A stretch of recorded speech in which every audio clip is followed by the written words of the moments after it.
Happy Friday. Mayor Dan Pope with a weekly update. Hope you've had a great week.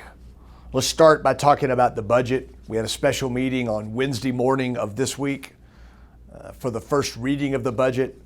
It passed unanimously. We will consider the final reading on Tuesday in our regular scheduled time at 4:30 in the afternoon.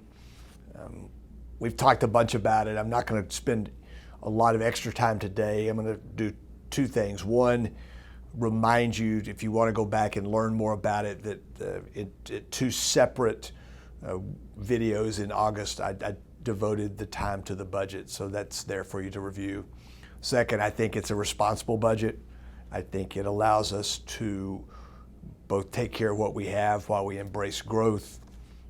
I think it does the things that are important to you. We pay cash as we go for the most part. We fund public safety. We fund street maintenance. We fund enough growth at City Hall to keep up with our growth as a community so we can deliver those services that you expect. More to follow on that, but I feel good about where we are. I've heard from a number of you about the terrorism in Odessa, the mass shooting, and I think the question I hear most, two things, I think it's the people just want to talk about why, and I don't think any of us can answer that, but I think the second question is, how would we respond? And so I think maybe it's important for me to remind all of you that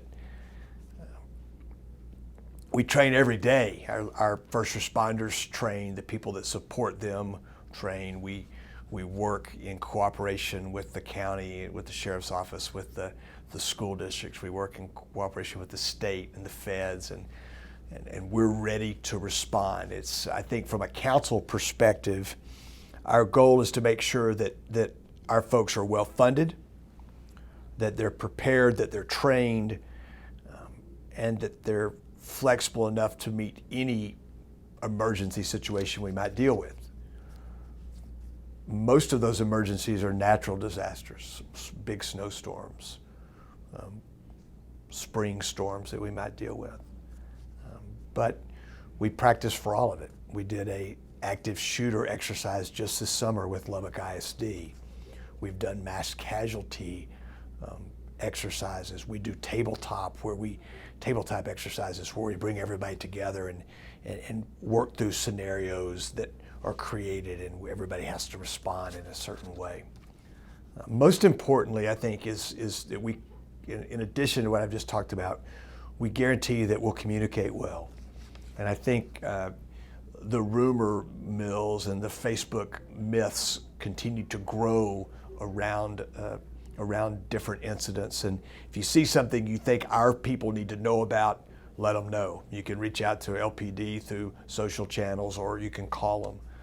If something were to happen, follow our official channels. Follow Lubbock Fire and Rescue. Follow Lubbock Police Department. Follow the City of Lubbock. That's where the updates that you can count on as being accurate will come from.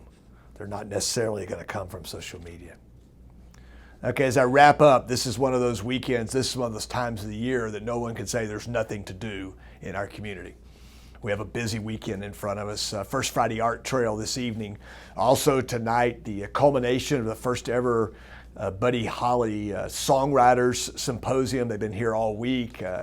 They're doing an event tonight at the Cactus Theater, led by Joe Ely, Kimmy Rhodes. There's others. I'm not looking at, I don't have the whole list, but if you want to go listen to some great music, I think that would be wonderful. Tomorrow evening at Jones Stadium, we get to sell it out and play UTEP. We did a great job last weekend for Coach Wells and his team. I think they took care of their part of the deal. Fall's so fabulous in our community. I'm so thankful to get to represent you. I need your good ideas, your thoughts and prayers. I hope you have a great weekend. We'll talk next week.